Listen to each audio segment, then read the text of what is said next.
everybody has the same sort of cycle, the hero cycle, which makes me chuckle because I find it compelling, and it is interesting how much it plays into, so many different dramas. But I think people want a couple of things. They want somebody to inspire them and rally them. They want somebody to do the work for them.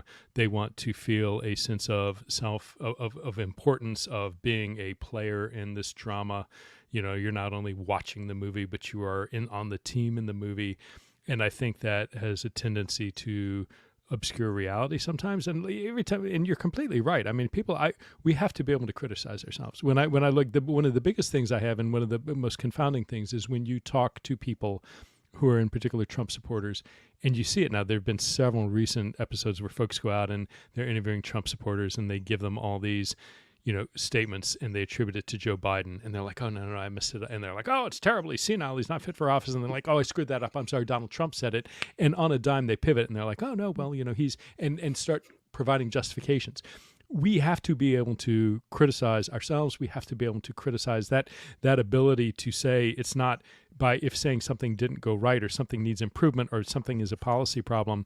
We have to be able to do that in the context of improving something. I mean, that idea of taking, perfecting, the search for turning America into something it's good, but continuing to strive to make it greater. That's baked into the founders, this idea of forming a more perfect union. Right? I mean, that it isn't perfect. And to get it perfect is an ongoing process where we have to be able to critique and criticize and polish. And the minute we start saying, well, my guy, my gal is beyond reproach, we lose that. And I don't know how. I mean, I think by and large, most of, I think, in particular, mainstream Democrats are able to do that. I'm concerned that the diehard 20 to 30% Trump supporters, he can do no wrong. And I don't know how you talk. I don't know how you reach somebody like that. But at the end of the day, at some point, Trump will, have one too many hamburgers and, pieces of fried chicken, and he's going to go.